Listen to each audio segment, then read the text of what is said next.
Moçambique está em ebulição. Desde a divulgação do resultado das eleições presidenciais em 21 de outubro, milhares de moçambicanos têm se manifestado nas ruas.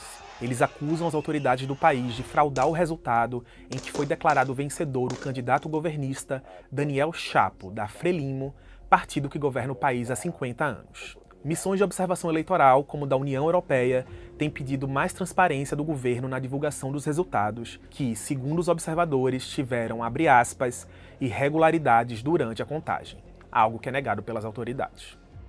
Os atos, convocados pelo candidato opositor Venâncio Mondlane, um líder evangélico do partido Podemos, têm sido reprimidos pelas forças de segurança. Dezenas de pessoas já morreram, segundo organizações de defesa dos direitos humanos no país. As redes sociais chegaram a ser bloqueadas. Mas além da disputa em torno dos resultados das eleições deste ano, as manifestações têm demonstrado a insatisfação do moçambicano com a situação do país. Uma comunidade que inclusive tem comentado bastante aqui nos nossos vídeos. Sou Vitor Tavares, da BBC News Brasil, e neste vídeo explico como o terceiro maior país de língua portuguesa do mundo chegou a esse momento tenso de sua história. Primeiro, precisamos entender o que é a Frelimo, alvo dos protestos no país.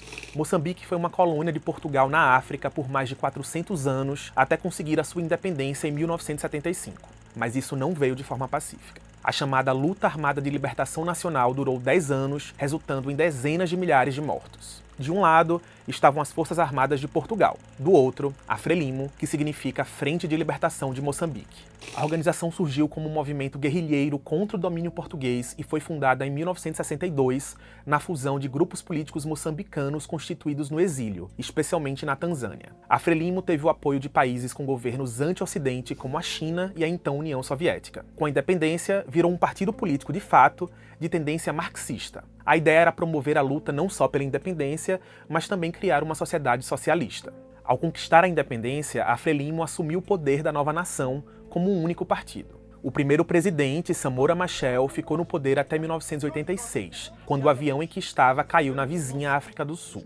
Mas os tempos de paz nesse país, que precisava se reconstruir e se firmar como uma nova nação, duraram pouco. No início dos anos 1980, o país passou a viver um novo conflito armado. Dessa vez entre a Frelimo e a Resistência Nacional de Moçambique, conhecida como Renamo, um movimento de caráter anticomunista e que tinha o apoio de países vizinhos que temiam a ideologia de esquerda, como a Rodésia, a atual Zimbábue, e a África do Sul sob o apartheid. A Guerra Civil durou até 1992, quando foi firmado um acordo de paz e o país passou a ter um regime multipartidário. As primeiras eleições aconteceram em 1994, com a vitória da Frelimo. O movimento de esquerda acabou vencendo todas as eleições seguintes, com frequentes acusações de fraude na contagem de votos. A Frelimo e a Renamo protagonizaram nesse tempo todo a disputa eleitoral de Moçambique, até 2024. E aí chegamos ao segundo ponto do vídeo: o que aconteceu nestas eleições? A Comissão Nacional de Eleições, a CNE, declarou vencedor com 70% dos votos o candidato da Frelimo, Daniel Chapo,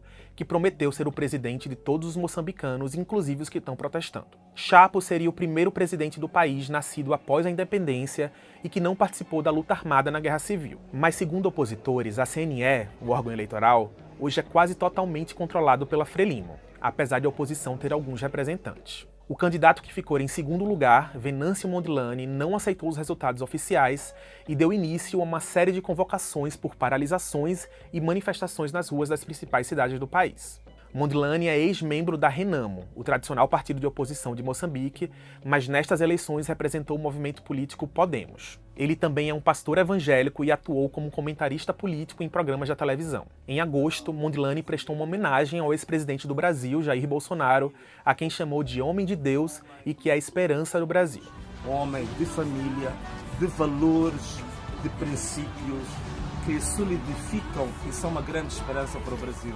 O político tem feito as convocações pela internet e não tem aparecido publicamente, alegando temer por sua segurança depois que seu assessor e advogado foram mortos enquanto se preparavam para contestar os resultados em Maputo, capital do país. O governo nega uma ligação política com as mortes. Um dos grupos que acompanha a política de Moçambique, o Centro de Integridade Pública, CIP, disse que esta eleição foi a mais fraudulenta desde 1999 porque a Frelimo tem vindo a assumir o controle de todo o processo eleitoral. O consórcio eleitoral Mais Integridade sociedade, formado por diversos grupos da sociedade civil, fez acusações de cadastramento de eleitores fantasmas e pessoas que depositaram os votos de papel mais de uma vez nas urnas. Eu conversei com o professor Adriano Nuvunga, diretor do Centro para a Democracia e os Direitos Humanos. Ele me explicou que mesmo em tempos em que Moçambique registrava bons índices de crescimento, a Frelimo não alcançava 70% dos votos.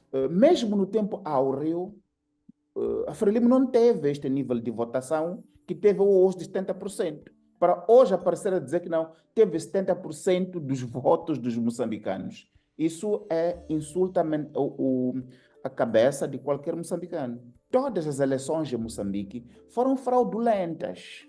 Desde 1999 que as eleições de Moçambique são fraudulentas. Isso está documentado, não há dúvida. Para Nuvunga, Venâncio Mondlane se tornou um fenômeno porque conseguiu romper a dicotomia entre Frelimo e Renamo que dominava o país. A oposição e as missões de observação cobram o Conselho Eleitoral de apresentar atas de boletins de urna detalhadas por mesas de votação. A série de manifestações no país descambou para a violência com repressão da polícia. Segundo o Centro para a Democracia e os Direitos Humanos, até o momento em que gravo este vídeo, havia mais de 50 mortes e mais de 1.000 pessoas feridas. Carros foram queimados nas ruas e há relatos de lojas sendo vandalizadas e saqueadas. Os protestos têm ficado menores nos últimos dias, mas têm causado impactos econômicos, como o fechamento da fronteira com a África do Sul. A população também tem batido panelas nas suas casas. O ministro da Defesa de Moçambique declarou que já não considera os atos de manifestações, mas atos de terrorismo. Desde o início da onda de manifestações, as redes sociais como WhatsApp, Instagram e Facebook vêm sendo restringidas no país, segundo o monitor de internet NetBlocks. Os dados móveis também ficaram oscilando. O governo não comentou as alegações de que teria restringido deliberadamente o acesso à internet para dificultar a capacidade de coordenação dos manifestantes. Em uma coletiva de imprensa, uma porta-voz da Frelimo disse, abre aspas, que é um movimento de tirar do poder os partidos que libertaram alguns países do continente africano através do golpe de Estado e que isso pode ser o caso de Moçambique. O partido disse que o país tem recursos naturais que alguns países cobiçam. E o que nos leva justamente ao último ponto do vídeo, o descontentamento dos moçambicanos com a vida num dos países mais pobres do mundo. O Índice de Desenvolvimento Humano de Moçambique, o IDH, é o 11º pior do mundo numa lista com 193 países. O PIB per capita é o 6º pior do mundo, segundo o Banco Mundial. A expectativa de vida é de apenas 58,3 anos, quase 20 a menos que o Brasil, por exemplo. No Índice de Percepção de Corrupção da ONG Transparência Internacional, o país aparece em 145 numa lista de 180 países. Esses índices baixíssimos, segundo o professor Adriano Nuvunga, têm se refletido nas manifestações, onde as pessoas também levam cartazes reclamando sobre as condições de vida no país, a falta de emprego e de oportunidade aos mais jovens. O Estado moçambicano está na bancarrota. E estando na bancarrota, significa que milhões de moçambicanos ficaram pobres, milhões de moçambicanos ficaram no desemprego, em particular os jovens, milhões de moçambicanos não têm a possibilidade de projetar um futuro médio e longo com alguma dignidade e, por isso, apontam o dedo para Frelimo como o causador disso, estão a dizer não. Moçambique possui amplos recursos naturais, incluindo fontes abundantes de água, energia, recursos minerais, pedras preciosas e depósitos de gás natural, recentemente descobertos na sua costa e explorados por empresas estrangeiras. Há uma expectativa que esses campos de gás, quando em pleno funcionamento, possam transformar a economia do país até 2029. Mas a população local reclama que tem visto pouco dessa riqueza para a comunidade. A localização geográfica de Moçambique também é considerada estratégica. 4 dos 6 países com que faz fronteira não têm litoral, portanto dependem de portos moçambicanos para acesso aos mercados globais. Segundo o Banco Mundial, Moçambique experimentou um forte crescimento econômico até 2016, com uma taxa média de crescimento superior a 7%.